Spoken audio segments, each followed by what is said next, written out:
Hey, what's going on, everybody? So I kind of impressed myself, and that sounds kind of trash, but I was looking at my last video and I was sitting here thinking about the proposed deal. Not my last video, but the video before the last video. Excuse me. I've done so many lately, but the video where I was talking about James Harden and his possibilities of where he would want to go and what a deal would look like if they were to do with the Brooklyn Nets. I said this about a week ago. Maybe it was a week ago when this video was made, and I picked out each and every player in the proposed deal as players that I would want if I were the Rockets. So, yeah, I wanted to get on here and kind of carry on that mentality and the conversation that I was having with myself, more or less, which is the reason why James Harden would want to be a Brooklyn Net this coming season. And the reason why he wants to be a Brooklyn Net this upcoming season is because he's been the best player on a team for the last 5 years, and he's been close but no cigar. He knows who he is. A regular season player who can dominate regular seasons like a madman, and a pretty solid playoff performer who really does fall asleep or run out of gas or clam up, because he's done all three, basically. When it matters absolutely the most in a closeout playoff game, he needs someone else to be able to carry that load, and he knows he'll get that if he plays with Kyrie Irving and Kevin Durant. That's my thinking, because there is no other reason basketball-wise for him to want to go there. He's completely taking the ball out of Kyrie Irving's hands, and Kyrie Irving's the type of personality who ain't going for that. So you know you're walking into a situation that's going to be uncomfortable no matter how you slice it. And KD already has a reputation of being a snake. If he is pushing to play with James Harden, he knows what this does to Kyrie Irving's game. What does that say about their relationship? What does that say about his belief in not only Kyrie Irving, but his belief in his game, his self, that Achilles injury? He does like playing with stacked decks. We know that. He won it with Golden State twice. He knows it's an easy way, maybe the only way, for him to beat LeBron James, which is what he's done twice with stacked decks. So I could see where he would want to play with a guy like James Harden and Kyrie Irving. But the thing about this, and they have to understand this, is Golden State were able to put together their super team because a lot of those guys, they had their bird rights. They drafted Steph Curry. They drafted Klay Thompson. They drafted Draymond Green. So they could take on Kevin Durant's contract because of those very unique circumstances. It was just a perfect storm, and a lot of it wasn't even their doing. They just developed into fantastic Hall of Fame players. The Nets don't have that. Everybody on this team they acquired from another team. They don't have the flexibility to max all of those guys out and still be able to build a strong team. It's just not possible, and I just wish players understood that aspect of basketball teams better, because you can see it in the moves. A lot of times the players just don't understand the importance of fit.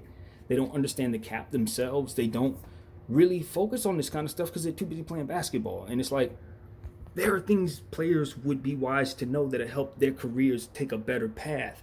Even though some of the stuff is not in your control because you can be traded at any time, the fit that you end up finding yourself in when you sign a contract or take a bag, that will determine whether or not you'll be in a good enough situation to continue to prove that you can make more money.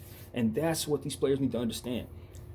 Granted, a guy like James Harden, Kyrie Irving, those guys have already been paid. They've made lifetime amounts of money already, so that doesn't necessarily apply to them. But the importance of fit is what I'm talking about with James Harden. You can clearly see that you're walking into a situation where you're going to be stepping on some toes and really squeezing the cap to its absolute maximum. And because of it, this has a high probability of failing. It really does. You know, where are you going to get your bigs from? Are you asking Kevin Durant to guard Giannis, AD, Ayton? Like, are you asking him to take on these defensive assignments with this Achilles injury he's recovering from? Because if you make this trade for James Harden, all you got is DeAndre Jordan and that rookie kid with the dreads. You better hope they can do it. I like DeAndre Jordan. I think he can help a team. But if I had to choose between him and Jared Allen, there's no way I'm choosing DeAndre Jordan over Jared Allen at this point. No. Now, you prefer to have both of them, which is what the Nets have if they don't do this. But if they do it, they lose a big. And when it comes down to playing us, I love Kevin Durant's game. I love Kyrie Irving and James Harden's game. They're offensively going to be magic if they find cohesiveness and agree to share. But even if that works, when it comes down to a 7-game series and they're going up against Anthony Davis every night, they're gonna get ate up. I am telling you now, they're gonna get ate up. And I didn't even mention LeBron James. We're just talking about the bigs. Who is checking this guy on that Nets team if they do this trade? But listen to me on this. They have two people who are gonna they can throw at Anthony Davis right now. They have a better chance of beating us without doing this. And that is why I said what I said in my last video, which was if they're serious about winning a championship, this year they don't make this trade. Even though it's a trade they probably have to make anyway for their organization. It's not ideal that they have all three of those players on the books. They have to get rid of Kyrie Irving. They must. It just is what it is. And I know that that sucks. And it's an awful circumstance.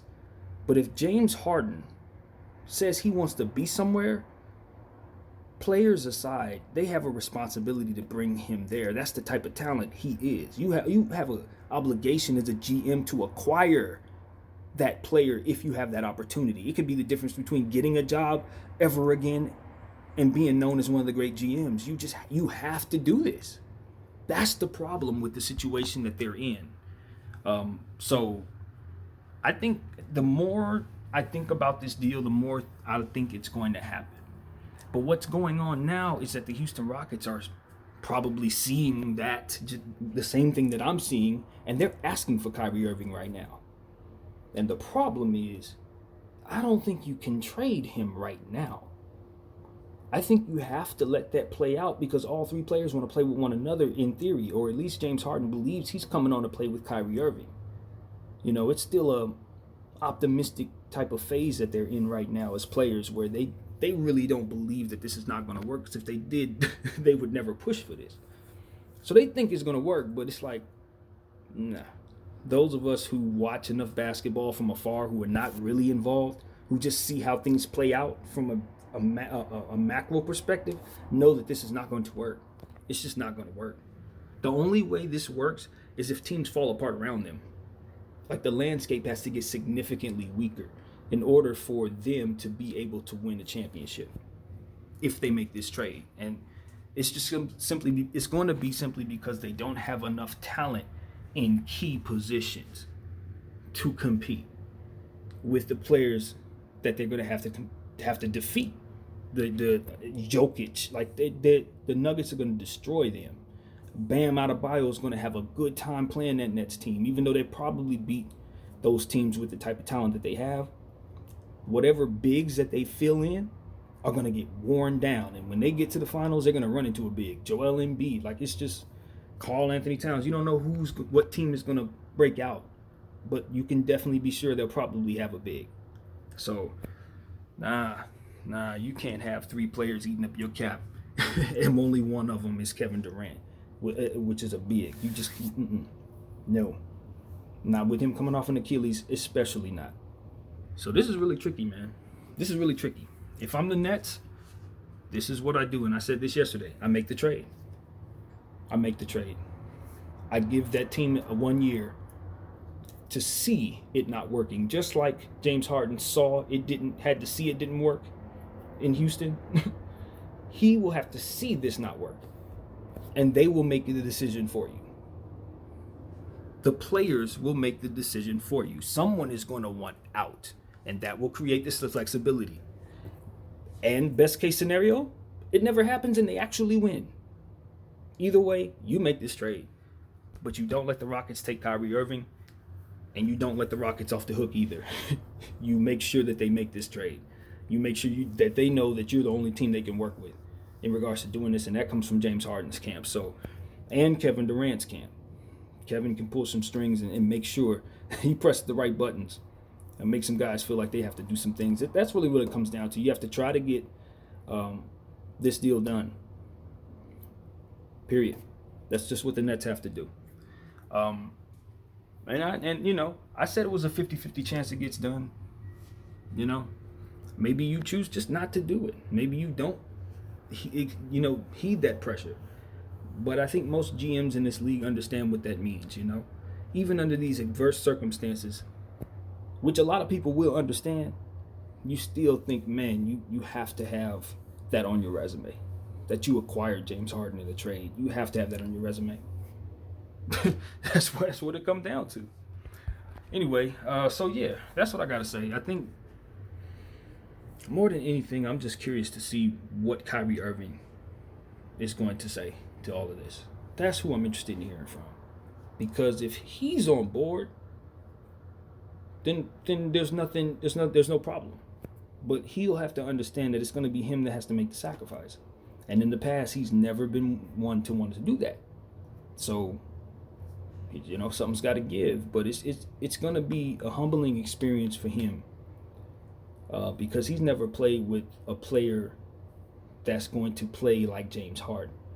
Playing with LeBron James, even though he didn't like playing second fiddle to LeBron James, it was never a question about whether or not it was going to fit. In Boston, they had issues, but the players were interchangeable. They just had personality issues. They didn't necessarily mean they didn't fit. They could fit most of the time. They just couldn't overcome certain issues about minutes and things of that nature. But this is going to be the first time in Kyrie Irving's career where he's going to be on a team that he's just going to be watching some guy pound the ball. And maybe the guy passes it. Maybe he doesn't. He's always at the line, so the game is slow. KD's on the team. He's also going to demand all his shots. It's just going to be unique. And Kyrie has a history of getting hurt. If Kyrie gets hurt and he finds himself having to come back and reacclimate himself into a team like that, that's going to be really tough. And the chances of that happening is extremely high because of how often he finds himself injured. So it's going to be the James Harden KD show, man. I'm telling you all. Kyrie Irving's going to have his moments. He's going to have his 30-point games. He may even have his 50-point game this year. But there are going to be games where he just doesn't have it. The ball's not going to come into his hands. There's going to be games where him and James Harden are going to be fighting for possessions in a way like my turn, your turn, my turn, your turn, but I'm going to take the next 6 shots and you're not going to be happy about it type stuff. It's going to get ugly. KD doesn't bode well in those type of circumstances. We've seen that with OKC. So it's going to be interesting to see if he wants to stay there once this starts falling apart. It's just inevitably bad basketball if they keep these 3 players on the team. I can't stress it enough. Unless they can pull some Rob Pelinka magic and find a way to make it work. Making something out of nothing somehow. That's what has to happen. They got to find players out of nowhere that somehow make something that doesn't fit. Or somebody that breaks out crazy like a Christian Wood. That's what they need. Because if the Brooklyn Nets were to get somebody to come out of nowhere from like the 4 spot, suddenly all of that changes. Because now they have a player that's opening up the floor for them that has to take double teams and things of that nature. So if they can get a 4th guy, then we're talking. But when it's just those 3 and then you're trying to find what else, nah, it doesn't work. So, yeah, that's what I'm thinking. That's exactly what I'm thinking, you guys. Thanks for watching this video. I'm going to get in the shower, put some fish in the oven. Got some things I want to do before I go to sleep, but I am looking forward to my Friday, which is tomorrow. And yeah, man, what can I say? This is NBA time. The draft is on Wednesday. I can't wait, even though I haven't been following the draft. Players, doing the homework like I usually do. I haven't been doing that. I don't really know these players like that. And from what I understand, it's a weak draft. But even so, I love watching guys' dreams come true in the draft. It's one of my favorite things to watch. So I will be watching that. I hope you guys enjoyed. If you do, and yeah, peace. PDF.